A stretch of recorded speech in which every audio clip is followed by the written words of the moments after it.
L'unité de Dieu est grande et nous voulons le réaliser au milieu de nous au travers de ce que nous pouvons contempler là où il y a l'impossible de Dieu. Dieu est celui qui bâtit sur des ruines, il est celui qui façonne.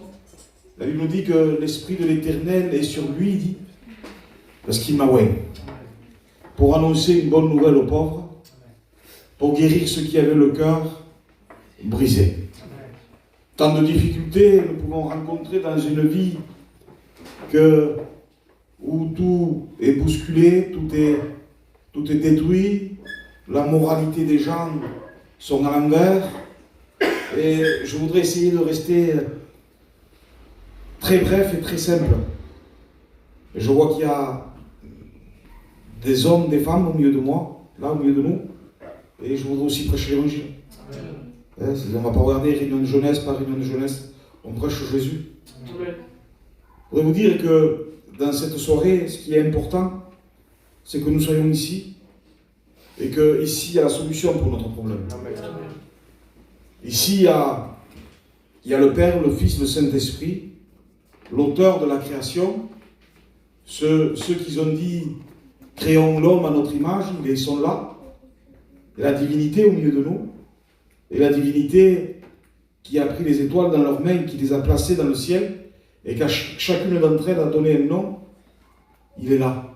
Alors, toi qui es là ce soir, tu te dis, mais comment, nous ne voyons pas, mais tu peux ressentir qu'il y a quelque chose qui apaise les cœurs, il y a quelque chose qu'il n'y a pas à l'extérieur, il y a quelque chose qu'il n'y a pas dans les plus grands des palaces, il y a quelque chose qu'il n'y a pas dans les plus grands des restaurants, dans les plus grandes discothèques, dans les plus grands mariages.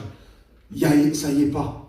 Oui, dans les grands mariages, dans les fêtes de nous, il y a beaucoup de désordre, beaucoup d'agitation, beaucoup de ténèbres. Ça, oui, ça y est. Mais ce que tu sens ici, c'est la paix de Dieu. Et la paix de Dieu, la Bible nous dit qu'elle surpasse toute intelligence humaine.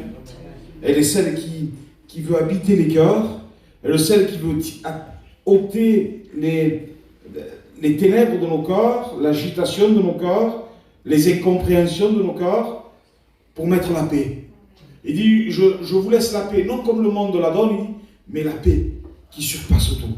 Ce soir, je crois que l'auteur de la paix, l'auteur de la bénédiction, la Bible nous dit qu'il est là au milieu de nous, parce que nous prêchons son nom, et la Bible nous dit qu'il honore sa parole, par des signes, par des prodiges, par des miracles.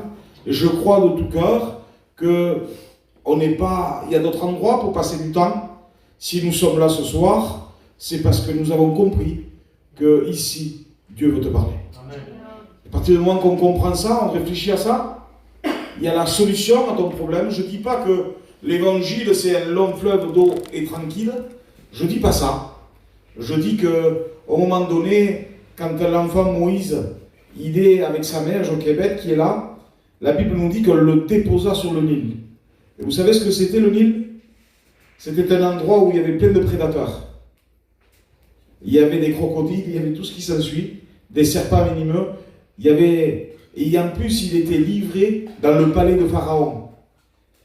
Mais la foi de la maman a permis que ce petit berceau qui a été posé sur le fleuve puisse arriver à bon port, afin que l'enfant Moïse croisse en Égypte, dans la sagesse égyptienne, pour pouvoir comprendre les failles de l'ennemi et pouvoir détruire les œuvres du diable en s'appuyant sur le mot de Dieu. Et je voudrais ce soir te dire que si même ta vie, elle est sur ce fleuve qu'il y a, le fleuve du Nil, qui est en train tu vois passer des crocodiles, des reptiles, de tout ce que tu veux, des problèmes, des difficultés, des incompréhensions dans le foyer, des problèmes dans les familles.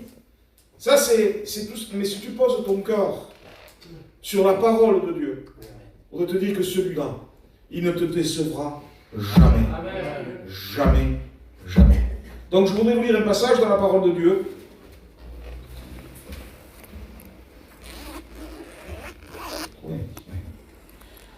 Dans l'évangile de Jean, chapitre 8, verset 34, il dit « En vérité, je vous le dis, leur répliqua Jésus. Quiconque se livre au péché est esclave du péché. Or, l'esclave ne demeure pas toujours dans la maison, le Fils, il demeure toujours. Je bénis le nom du Seigneur. C'est comme si le Christ, c'est Jésus qui parle, et c'est comme s'il voudrait attirer notre attention en disant, en vérité, c'est ce qu'il dit. Je te le dis, que celui qui se livre au péché est esclave du péché. Et puis il dit le Fils, l'esclave ne demeure pas toujours dans la maison, mais le Fils, il y demeure. C'est-à-dire que la maison est un symbole de sécurité. La maison est un symbole d'abri. La maison, quand on n'est pas à la maison et qu'il pleut, on est errant et vagabond. Mais quand on est à la maison, on peut se déchausser, il peut faire la tempête dehors, la pluie, les éclairs, les orages, la difficulté, mais chez nous, on est bien. Chez nous, on est dans la paix. Et c'est ce que je voudrais vous dire. C'est que l'esclave, lui, ne demeure pas toujours dans la maison. Quelqu'un qui est dans la maison, moi, mes enfants dans la maison, c'est les enfants rois. C'est eux qui sont chez eux. Ils demeurent chez eux. Ils ouvrent le frigo, ils font manger à l'heure qu'ils veulent. Ils sont chez eux. Ils ont une liberté. Mais l'enfant du voisin, il n'a pas cette liberté que mes enfants ont chez moi. Qu'est-ce que je voudrais vous dire par là? La Bible nous dit qu'à tous ceux qui l'ont reçu, il a donné le pouvoir de devenir enfants de Dieu. Ce soir, c'est merveilleux, on a écouté des témoignages, des chants à la gloire du nom du Seigneur, mais ce qu'il faut comprendre et réaliser, c'est que tu es en pleine tempête. Tu es agité, ballotté d'un côté et d'un autre, agité par les flots de la mer, dans une grande tempête, sans trouver et tourner nos regards et pas savoir quoi faire. Mais je voudrais vous dire que la solution, elle s'appelle Jésus. Il n'y a pas d'autre nom qui a été donné parmi les hommes par lequel nous puissions être sauvés, si ce n'est que le nom de Jésus, le nom qui a été donné au-dessus de tout. Et ce soir, quand on réalise cela, on peut que se soumettre à la volonté de Dieu. Combien il y a de temps que Dieu frappe à la porte de ton cœur, combien il y a d'années que tu entends parler de l'évangile, de la grâce de Dieu, que les chrétiens ont la paix, que les chrétiens ont cette sécurité, que les chrétiens font d'un véritable foyer, parce qu'un foyer sans être un chrétien n'est pas un foyer. C'est insemblable. On se trahit les uns les autres, on se ment, on ne dit pas la vérité, on est conduit par l'ennemi, dans le vice, dans les passions. Et pourtant, je voudrais vous dire, ce n'est pas que vos compagnons ou vos compagnes ne vous aiment pas. Mais ce qui se passe, c'est que c'est comme ça. Pourquoi Jésus nous le dit? En vérité, je te le dis. Quiconque se livre au mal, quiconque se livre au péché, quiconque se livre à la désobéissance, il est esclave. Moi, je partais avec ma compagne à témoigner des 2-3 jours. Je ne rentrais pas chez moi. J'étais dans des états seconds. Mais j'aimais ma femme. Hein. J'aimais ma femme. Mais il y avait à moi une loi de l'entendement du péché qui me liait, qui me tenait esclave. Et dans cette soirée, c'est ça que je voudrais m'entretenir avec vous. Ceux qui tiennent l'homme esclave, ceux qui tiennent l'homme lié, ceux qui tiennent l'homme enchaîné. C'est pour ça que quand le Christ il rentre dans le temple à Jérusalem, il dit l'Esprit, il déroule le rouleau du prophète Ésaïe, et la première verset qui tombe, et puis il voit, il lit, il dit l'Esprit du Seigneur est sur moi. Pourquoi? Parce qu'il m'a oint pour annoncer une bonne nouvelle aux pauvres. Amen. Et l'année de grâce du Seigneur. Amen. Pour libérer ceux qui ont le cœur brisé, mais pour délivrer le captif, pour délivrer l'enchaîné, pour délivrer l'esclave, afin que tu sois libre ce soir. Libre de quoi, tu vas me dire? Moi, je suis un jeune, et puis je ne suis pas esclave. Je voudrais vous dire une chose, c'est que toutes les fois que tu viens et que tu rentres dans toi-même et que tu y réalises que tu as peur la nuit, que tu es esclave de tes chaînes, et que tu mens à tes parents, ou que tu mens à ton compagnon, ou que tu es... En réalité, on ment tous. quand on ne connaît pas Dieu? Quand on ne connaît pas Dieu, qui n'a jamais menti à son père ou sa mère? Ce ne serait que pour traverser la route pour acheter des bonbons. Déjà, très petit. Attention, petit, ne traverse pas la route. Et oui, pas. Mais il descend. Ça vous est arrivé, non? Hein? Je n'ai pas traversé la route, on m'a fait traverser. Hein, on m'a fait traverser. Mais tu savais que tu n'avais pas le droit. Mais tu n'as pas dit à ton père. Hein? C'est que des... C'est insignifiant. Mais ça commence par là. La désobéissance commence très jeune. Le péché nous enchaîne et nous enveloppe si facilement. Et à partir du moment où on a consommé le péché, c'est fini. On en fait un après l'autre. On s'accoutume mal. On s'accoutume à la désobéissance. Et quand on veut être clair, quand on ne veut plus désobéir, quel problème qui nous arrive? Qu'est-ce qu'on s'aperçoit? qu'on était bien dans le péché. Oui, on était bien dans le mal. Oui, pourquoi? Parce qu'on est aveuglé. La Bible nous dit que le Dieu de ce siècle, qui est Satan, aveugle l'intelligence des hommes, afin de ne point voir briller la splendeur, la gloire de l'Évangile. Je voudrais vous dire que Jésus vous aime, et que l'ennemi nous haït. Il veut notre fin, il veut notre perdition, il veut qu'on soit lié dans un état ardent de feu et de soufre, là où il y a des plats, là où il y a des grincements dedans. Mais quand on s'est réconcilié avec le Seigneur, c'est fini les plats, c'est fini l'enfer. C'est fini le péché. On en a fini avec le mal. Amen. Mais qu'est-ce qui s'est passé? Eh bien, on n'arrive plus à pécher. On n'arrive plus à désobéir. Qu'est-ce qui s'est passé? Jésus est rentré là. Amen. Et quand Jésus est rentré là, il y a de la honnêteté qui sort. L'impureté est partie et ça a été remplacé par l'honnêteté. L'amour. La sœur a témoigné 4 mois après, elle a pardonné ses ennemis. Pourquoi? Qu'est-ce qui s'est passé? Quel mérite elle a eu? Aucun, ma soeur. Ce n'est que la gloire de Dieu. Amen. Qui veut se manifester dans le cœur. Il est possible d'être heureux. Il est possible d'être heureuse. Mais comment nous bâtissons? Qu'est-ce que nous bâtissons? Dans quel sens nous bâtissons nos vies? Je parle aux jeunes comme aux moins jeunes ce soir. De quelle manière, avec quoi nous bâtissons?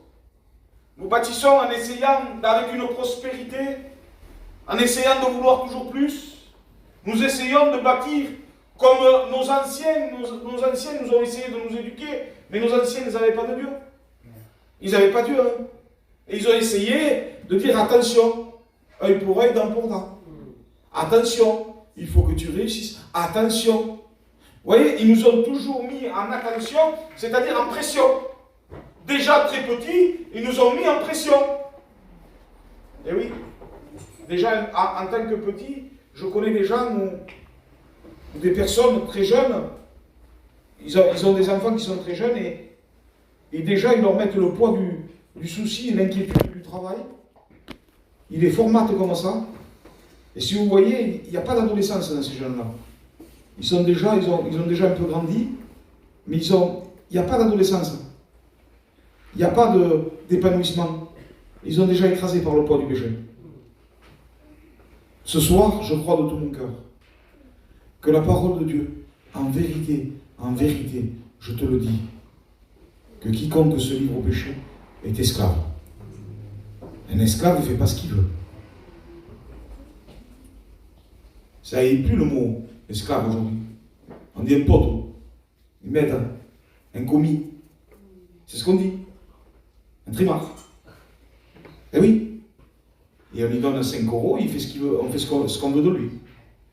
C'est ce qu'on dit aujourd'hui. Est-ce que je voudrais vous dire une chose? Je ne veux pas être plus poli. Mais quand nous appartenons pas au Seigneur, nous ne sommes pas le commis du diable. Moi je l'étais. C'est vrai. Je ne sais pas toi, mais moi j'étais le trimar du diable. Et il me commandait, il faisait ce qu'il voulait de moi. Pourquoi? Parce que j'étais devenu son esclave. J'étais monté sur sa bascule. Et en montant sur sa bascule, je lui ai appartenu. Souvenez-vous, je voudrais vous dire qu'il y avait une anecdote. Un jour, il y avait quelqu'un qui vendait de la ferraille. Il avait chargé son camion de ferraille. Et quand tu charges ton camion de ferraille, quand tu vas au ferrailleur la vendre, tu mets ton camion dessus, il pèse le camion à plein, tu vas vider, et quand tu ressors, il pèse le camion vide. Oui, mais lui, il était monté sur la balance avec le camion. Il a fait semblant de descendre, il est passé derrière le camion, et il a mis le pied sur la balance. C'est-à-dire que le poids de lui, il s'est fait payer, croyant que le monsieur ne l'avait pas vu. Mais il y avait un miroir qui le poucavait. Derrière le camion, il y avait un miroir. Et celui qui est sur la bascule, il le voit. Il dit rien. Il le paye. Et à partir du moment où il le paye, il va vider l'autre son camion, il revient, il le paye. Il dit, attends, t'en vas pas? Bois un café avec moi. Il boit un café avec lui. Ah, il est brave ce paillot. Il m'a donné mes sous de ma ferraille. Maintenant, il me paye un café. Pars pas. Mange avec moi. Il m'invite à manger dès qu'il est brave ce paillot. Il mange avec lui. Maintenant, j'ai ma femme et mes enfants qui m'attendent. Ah non, t'en vas pas. Quand tu croyais que je ne t'avais pas vu, que tu es monté sur la balance, je t'ai payé. Tu ne t'appartiens plus. Tu m'appartiens. Ce que je voudrais te dire par là, quand on va dans la balance du diable, quand on ment, quand on réplique de la haine, quand on est violent, quand on a manque de pardon dans nos corps, dans quel côté on se met de la balance? L'homme ne voit rien. Les parents ne voient pas. Mais il y a quelqu'un qui vous voit. Et ce quelqu'un s'appelle Satan. Et il veut perdre les âmes. Et c'est pour ça que Jésus veut appuyer sur ça, ce soir, en te disant, en vérité, je te le dis, que quiconque se livre au péché, voulant dire, arrête, attends, ne te précipite pas, ne cours pas dans le monde, mais arrête-toi. Il y a des conséquences si tu te livres au péché. Celui qui se livre au péché est esclave du péché. La Bible nous dit que le salaire du péché, c'est la mort. Mais le don gratuit de Dieu, c'est la vie éternelle en Jésus. Amen. Ce soir, la parole de Dieu est prêchée. Je voudrais vous dire qu'il y avait une grande prison qui s'appelait Gadara. Gadara, c'était dans un pays Gadara, c'était un pays où il y avait un homme qui vivait dans les sépulcres. Et moi, j'appelle ça le pays de la prison. J'appelle ça où cette personne-là a été amenée par des circonstances de la vie à s'enfermer. Sa demeure, la Bible nous dit que c'était les cimetières. Il était souvent lié avec des chaînes. Personne ne pouvait le lier. Il brisait les chaînes. Quelle force cet homme. Il brisait les chaînes, donc il n'était pas lié. Il n'était pas de force là où il était. Il y était parce que c'était en lui. Il voulait dormir dans les cimetières. La Bible nous dit qu'on ne pouvait pas le lier, on ne pouvait pas le dompter. Et là, il était jour et nuit. Sa maison, c'était le cimetière. Donc moi, j'essaie de réfléchir. La Bible nous dit pas qu'il était marié. Nous dit pas qu'il y avait des enfants. Mais quand il est libéré après, vous savez ce qu'il dit le Seigneur? Retourne dans ta maison. Donc c'est certainement qu'il avait été divorcé avec sa femme. Qu'est-ce qu'il avait amené dans ce cimetière? Combien de fois, certainement, les enfants, c'est pas écrit, c'est mon imagination, leur ont présenté de dire, viens à la réunion. Peut-être que sa fille est venue, ou son fils. Papa, tu vois bien que là où tu dors, ça ne va pas. Tu es dans un cimetière, ça ne convient pas, ça ne correspond pas. Mais il est toujours resté là. Peut-être que sa femme a été le chercher. Sa soeur, son père, ses parents, peut-être ils ont été le chercher. Ça ne va pas, la condition de vie. Ça ne correspond pas. Mais qu'est-ce que tu fais là? C'est un endroit de pleurs, c'est un endroit de lamentation, c'est un endroit de ténèbres, un endroit d'angoisse. Qu'est-ce que tu fais encore dans cet endroit-là? Et c'est la parole de Dieu ce soir qui était prêchée. Qu'est-ce que tu fais encore dans ta position? Sachant que le Christ, si tu as franchi, tu seras réellement libre. Sachant que la Bible nous dit que heureux à qui les péchés sont pardonnés. Heureux à qui la transgression est remise. Mais qu'est-ce que tu fais encore? Pourquoi restes-tu aveuglé dans un cimetière, dans la plus grande des prisons? Et c'est une prison sans chaîne. Il n'est pas enchaîné, lui. Il n'y a personne qui pouvait l'enchaîner, que la puissance, que la force d'homme. Mais il était là. Il n'y a rien qui t'empêche de crier à Dieu ce soir. Simplement, il nous faire une réflexion dans toi-même. Et en disant c'est vrai. Mais le c'est vrai ne suffira pas.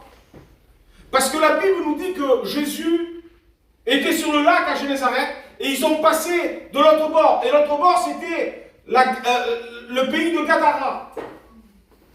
Et quand Jésus descend de la barque, cet homme qui était lié, cet homme qui était lié par des vices, par des passions, peut-être par la dépression, il est venu voir Jésus. Il se jette à ses pieds. Et je voudrais vous lire le passage. Dans l'évangile de Marc. Il dit, regardez au chapitre 5 et au verset 6. Ayant vu Jésus de loin, il accourut, se prosterna devant lui, et s'écria d'une voix forte, qu'y a-t-il entre moi et toi, Jésus, fils du Dieu très haut? Amen. Il s'apercevait qu'il y avait quelque chose qui n'allait pas. Parce que quand il a vu approcher Jésus, quand la Bible nous dit là, et nous appelle ce soir, venez à moi, vous tous qui êtes fatigués et chargés, je vous donnerai du repos, on sait que c'est la vérité, on est convaincus, mais on sait qu'il y a une loi en nous qui nous empêche d'être accessible à Jésus. Il sait qu'il y a quelque chose qui les sépare. Il dit là, mais maître, qu'y a-t-il? Il se jette à genoux pourtant. Il vient à la réunion, il vient à la rencontre du Seigneur. Et il lui pose la question, maître, qu'y a-t-il entre moi et toi? Vous l'avez dit, il y a quelque chose qui nous sépare. Et je voudrais te répondre ce soir, qu'est-ce qui te sépare de Dieu? Qu'est-ce qui te sépare de l'amour de Dieu? Qu'est-ce qui te sépare de prendre la décision en Dieu? C'est ton péché. C'est ta misère. Il met un rempart entre toi et Dieu. La Bible nous dit que non, la main de l'Éternel n'est pas trop courte pour bénir, mais ce sont vos crimes, vos péchés qui mettent une séparation entre vous et votre Dieu et qui l'empêchent de vous écouter. Mais la parole de Dieu ce soir, elle n'est pas liée, mais elle est puissante, permanente, plus efficace que l'épée à 2 tranchants. Je voudrais te dire que le sépare les ténèbres de la lumière. Je te dis que le sépare le péché de la vie et de la mort. Je voudrais te dire ce soir que tout est possible à celui qui croit. Et si tu crois, tu verras la gloire de Dieu. La gloire de Dieu veut se manifester dans ton foyer, dans ta maison. Et que vas-tu faire? Tu t'aperçois qu'il y a quelque chose qui ne va pas. Tu le vois qu'il y a la séparation. Eh bien, je voudrais te dire ces paroles, repens-toi. Accepte Jésus. Reçois-le comme sauveur. Il est le libérateur. Les chaînes tombent au nom de Jésus. Les ténèbres reculent au nom de Jésus. L'enfer recule au nom de Jésus. La Bible nous dit qu'au nom de Jésus, les démons fuient. Ils tremblent, ils fuient au nom de Jésus. Et que tout nom, la Bible nous dit que tout genou fléchira devant la présence du Seigneur. Qui es-tu pour résister à Dieu? Qui es-tu? Ce soir, je n'irai pas plus loin. Mais tout simplement en te disant, voudrais-tu te réconcilier avec le Seigneur? Voudrais-tu faire la paix avec le Seigneur? Je vais faire un appel.